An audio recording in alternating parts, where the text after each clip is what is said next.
Benjamin Netanyahu, നീ ഒരു സമയം കരുതി നിന്റെ കെട്ടിടങ്ങൾ ഉയർന്നാൽ നീ വലിയവനാകും എന്ന്. നീ കരുതി ആഡംബരങ്ങളും ആയുധങ്ങളും കൊണ്ട് നീ ജയിക്കുമെന്ന്. പക്ഷേ ഇന്നലെ രാത്രി ഞങ്ങൾ കണ്ടത്, ആകാശം ഇരുണ്ടപ്പോൾ ഒരു റൂംഭാരിയായ ശബ്ദം. അതിനുശേഷം നിലം തന്നെ വിറച്ചു.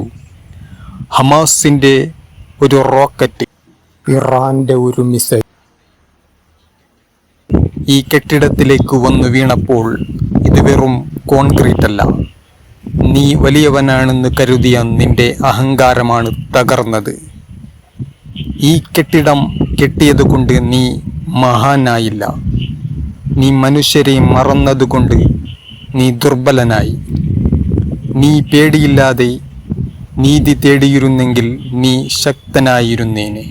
എന്നാൽ ഇന്നും നീ ഭയപ്പെട്ടുകൊണ്ടാണ് ജീവിക്കുന്നത്. ശബ്ദങ്ങൾ കേട്ടാൽ പേടികൂറി നിൽക്കുന്ന ഒരു രാജ്യത്തിൻ്റെ ഭ്രാന്തം. എന്നാൽ നീയും ഞങ്ങളോടൊപ്പം അടിയന്തര മുറിയിൽ എത്തിയപ്പോൾ മനസ്സിലായില്ലേ നിന്റെ പ്രശസ്തമായ അയം ഡോമിന് പോലും നിന്റെ അഹങ്കാരത്തെ സംരക്ഷിക്കാനായില്ല. ഇനി നീ പറയണം, നീ വലിയവനാണോ? ഇല്ലെങ്കിൽ നീ മനുഷ്യനാവാൻ തയ്യാറാണോ?